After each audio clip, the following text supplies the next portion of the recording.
Hello again.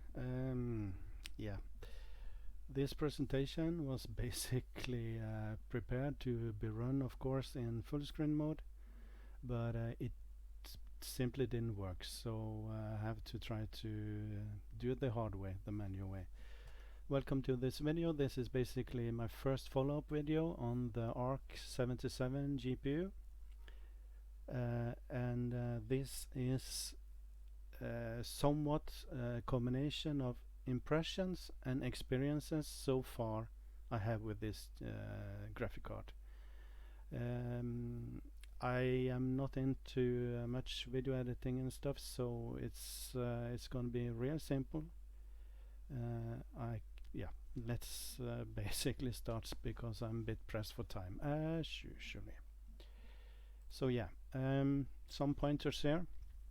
As I said, I'm not used to making any videos. I don't have any editing experience with videos or anything like that, so this video is just made as a presentation, basically as if I were going to present this as work, so at work. So it's going to be a PowerPoint, a lot of PowerPoint slides with points. I'm not going to use benchmarks, graphs or similar. I'm just going to put in the values, the numbers. Later on I will make, hopefully, more videos, but then it will be more recording, playing and stuff like that. So this is meant as a summary of my experience with the Intel Arc GPU so far.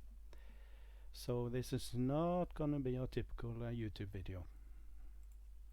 Okay, regarding the Intel Arc on the AMD platform, there are a few things you have to enable, or for that matter disable. AMD virtualization as VM has to be disabled in BIOS. If not, the resize bar status in the Intel Arc control program will be displayed as a bug. It's basically bugged. This is a known bug by Intel, so it's going to be fixed. I'm also guessing it's just a display bug, that it actually works, but to be sure I advise anyone with an AMD platform and until further notice to disable this in BIOS. Also, as advised by Intel, these settings need to be set in BIOS for the graphic card to work properly. UEFI BIOS have to be enabled. CSM disable legacy mode has to be disabled. And then above 4G decoding has to be enabled. Resizable bar has to be enabled. And as I said over here, SVM AMD virtualization has to be disabled. Direct storage is fully working for this card with all the newest functions for direct storage. I'm talking about Windows 11. This can also be checked in Windows Game Bar, and you go to settings, and then under game functions it clearly states it's enabled. So it's not hard to find. Just go into the Windows Game Bar, settings, and game functions, you will see it. Then specifications of my PC. I'm running AMD Ryzen 7700X. It runs on a Acer ROG Strix board. It's not super expensive, it's somewhat medium expensive, a little bit over. And the RAM is basically G-Skill Trident, you can see it here, and it's running at the 6000 megahertz. So it's using the Acer profile for AMD platform. And then NVMe is the Western Digital Black, you can see that there, and the monitor is this. So that is also the max refresh rate as for the monitor, as is set up. All tests were done in 4040p. All tests, both for NVIDIA and the Intel Arc, has been done on the same system. Only the GPU has been swapped out in between. Other hardware has stayed the same. Also, most of the tests were also done on the same drivers and the same Windows patches. Then the question is, why do I test this versus a 2070, which is now like 5 years old. That is because that has been my main GPU until now. I had planned to get a new one in 2021 and 22, but due to high prices I simply was not tempted to change it. So that is why it's tested versus this graphics card. Okay, short summary and general issues. So far I've not had driver issues, but I had a crash, or basically Dark Tide. Warhammer Dark Tide is not working, but I don't know if it's a driver thing or a game thing. It says in 2 drivers back or something, 2-3 drivers back, it should work, but it don't. The Acer's Armory Crate cannot control the RGB on the Predator BiFrost card. I have had no problems with overlays, nor when using 2 overlays at the time, Intel's and Afterburning. The BiFrost card also boosts to the listed 2400 MHz when gaming, but of course it also clocks down when the GPU is not taxed, like in loading screens, in-game videos, scenes and stuff like that. The auto start for Intel Arc Control will give you a pop-up when you boot into Windows. So to get rid of that you have to disable the user security option in Windows. I don't remember now what it's called, but it's no big hassle. It's either you disable this and it will not give you a pop-up, or for you to authorize, or you just click yes and it starts up. Also the A770 does not benefit a lot from FSR as far as I have seen. If you set it to FSR quality, yes, it boosts the FPS, but to me not much. So I'm not sure if it should be like that, or if just it don't like FSR that much. ARC77 so also does not look to be optimized for some games. This is not a bomb really, but I just mention it. Games like Horizon Zero Dawn, the ARC card is not beating the NVIDIA card 2070, and that is a bit strange because it's a more powerful card. We're talking about 4040p. In 4K maybe it would have beaten it, but yeah, some issues there. And then some notes more. AIDA64 does not have support for Intel Arc.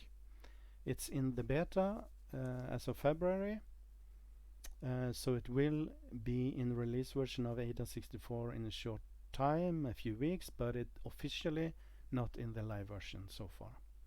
And also the AIDA64 does not either have a full support for AMD 7000 series.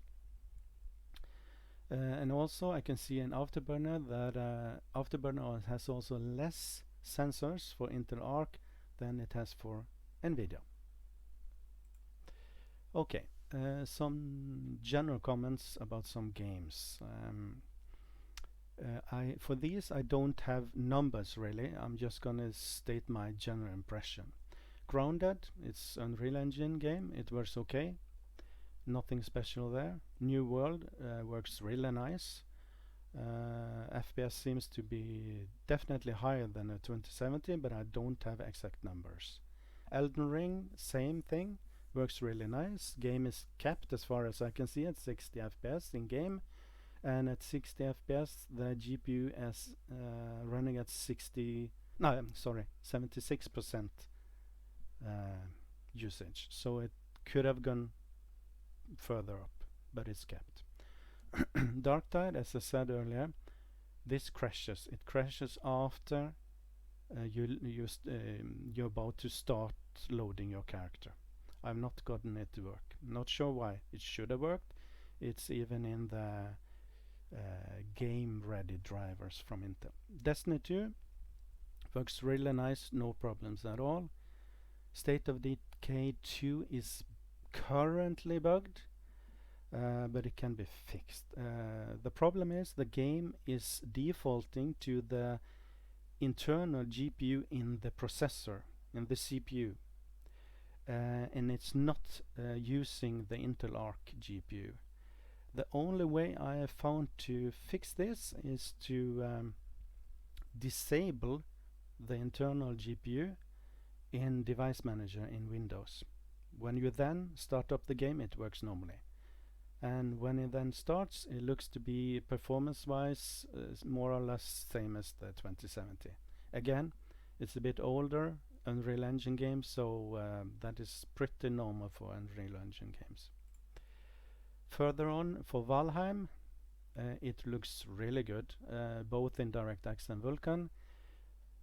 I don't have exact numbers here for the 2070 card. Kind of stupid of me to not get it. DirectX mode gives higher the FPS than the Vulkan mode. 130 versus 105. This is of course rough estimates. This is the current FPS I having outside the house in Valheim, so it will vary of course, but this is a comparison at least. Also DirectX 11 mode gives a constant but in-game noticeable and unstable FPS. You can see the FPS line is not a straight line. It's a lot of vibration, fluctuation in the line. You don't notice it in game, but you can see it in Afterburner. Yeah, basically it's not noticeable, but it's there. Vulkan, on the other hand, is basically a straight line. Yeah, as I said, I did not write down the numbers for the NVIDIA card. I'm sorry about that. But the Intel Arc GPU feels better, is what I can say. It feels better. Higher FPS, better smoothness. I also, but this this is my impression. It's not a fact, it's an impression. To me, the game looks better on the Intel Arc, but this may be just me having copium. Understand? I'm kind of exaggerating in my mind because I think it's better. I don't know. But anyway, it looks really good, both DirectX and Vulkan. As I said, there is a difference between FPS and Vulkan and DirectX. As I said, yeah, once again, I did not write down the numbers for the 2070. I'm sorry for that, but it feels better on the Intel Arc card. Riftbreaker demo, this is the Steam. I ran this test 2 times, and for the second run I wrote down the numbers, and these are the settings. You can see these settings basically when the demo is finished, the benchmark demo is finished. You will see this, so you can change it and in the game version of the demo, and then run the benchmark version. But this will be listed. So these are the settings listed when the demo benchmark is run.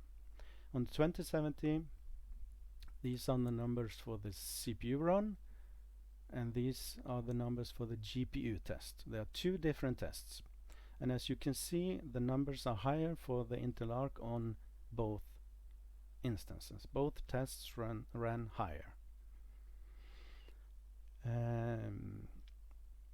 I can also mention that the Arc has a bug when playing the Game Pass version of the game, the full game. This is also a known bug at Intel, and they know about it. Grim Dawn is an old game, DirectX as far as I can remember. I'm running the 64-bit mode. These are the settings. I'm not going to say them, or they are there. This is basic high settings. What I did, I took one of my characters, which has 2 self buffs on them, just loaded into a place called Devil's Crossing. It's the start of the game. I cast the 2 debuffs, the 2 self buffs, and wrote down the numbers I saw in the Afterburner overlay. So these are the numbers for NVIDIA, and these are numbers for Intel Arc. And as typical is for a bit older games, the NVIDIA card is doing better. It's not necessarily feeling better, but it's higher FPS. And as I said, pretty normal for a bit older DirectX card games. Sorry. I'm a bit stressed, so sorry. Total Warhammer 2, also Steam version. These are the settings, 4040p, etc. And these are the battle benchmark. NVIDIA, that is the score. Same thing. I ran the test 2 times and wrote down the number for the second run. So once again, here you can see that the Intel Arc is pretty higher than the NVIDIA card in the battle benchmark. In the campaign benchmark, not so big of a difference, and same in the Scaven benchmark. But in this battle benchmark, the difference is quite big, I would say. But it runs basically good on both. But yeah, the Intel Arc is better at this game. Horizon Zero Dawn. This is the complete edition on Steam. It's ultra quality, 1440, upscaling off in this test. And these are the numbers. They are more or less equal. You can see the NVIDIA has a little bit higher maximum. Other than that, they are basically the same. Ultimate quality, 1440p again, this time with FSR enabled. The game is again slightly higher on the NVIDIA card, especially at the max. There is more noticeable difference. CPU FPS and GPU FPS, they are own numbers in this benchmark. They are also, as you can see, for the most part higher on CPU test, but the GPU test, the Intel Arc is higher. You can also see this. So basically the performance of the GPU is stronger, but at the same time you get higher FPS with the NVIDIA card. Once again, this is a bit older game, I think DirectX 11, but I'm not 100% sure. If I run the game in DLSS mode, upscaling, of course the Intel Arc cannot do this. This is NVIDIA only. These are the numbers. And what we can also see from this is the NVIDIA card is basically doing better in FSR quality than DLSS quality. I'm not sure why, but yeah. So there you have those numbers. Then we have the infamous Cyberpunk. It's a Steam version again. These are the settings, not gonna list them all up. You can check them out. The short version here is in these first tests, the DLSS is off, FSR off. High settings. The NVIDIA card is scoring this and the Arc is scoring this. The Arc is in this test slightly ahead except for minimum FPS. High settings, this time DLSS off, but FSR quality on. Then we see a difference, as I also noted before about FSR and the Intel Arc. Then you can see that the NVIDIA is taking the lead. This is rather noticeable lead, especially this one. But this may be it may has to be when the demo starts, but it's what it is. For ultra setting, DLSS off, FSR on. These are the numbers, and we are still not talking about ray tracing. They are on the next page. Here we can see once again the NVIDIA card is ahead. FSR quality, ultra setting. I don't think it's ultra setting is problem. It's more like FSR is the problem. And also, as I did not say earlier, my clear impression is this game is made for NVIDIA. I think the game engine is very favoring NVIDIA. So that is one of the reasons I think for we seeing these numbers. Okay, let's go to the ray tracing settings. But first we have one more for the NVIDIA card, ultra settings, DLSS quality. These are the numbers. They are, if we go back, slightly higher than the FSR numbers. Then we get on to the ray tracing.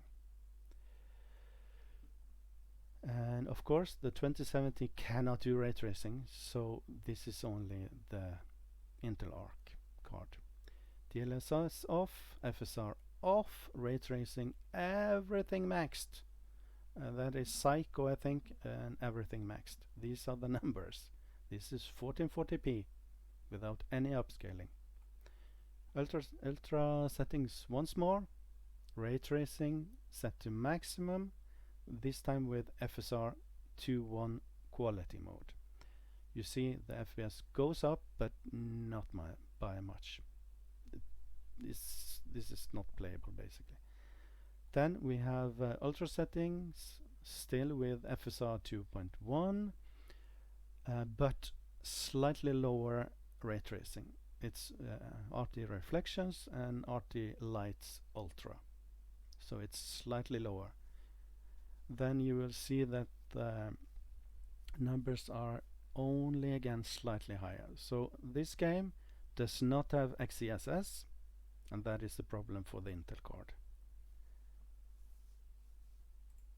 Okay, then we have done basically the benchmarks, the numbers, and we are now on to the basically somewhat of what's coming next from me on this channel. I plan to continue using, and for that matter supporting, the Intel Arc.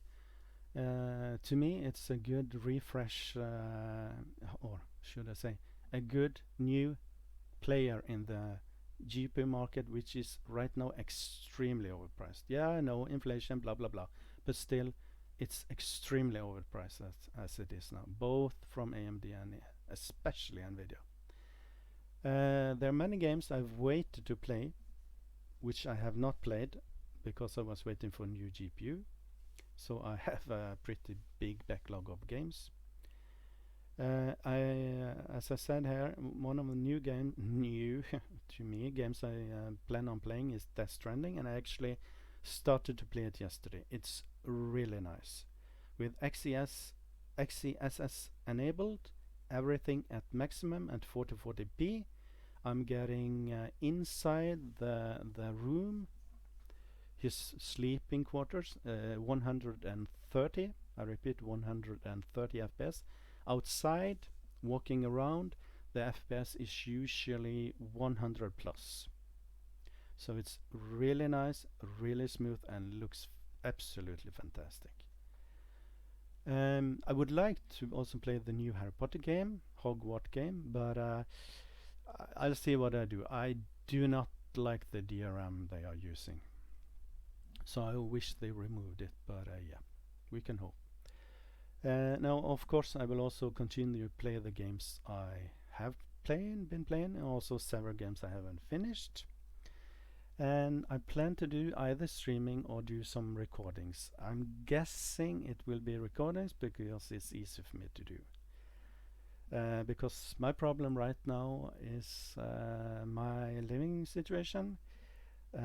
We will move to a new house in June, but before that time my streaming activity, or for that matter my recording options or activity, will be somewhat limited. My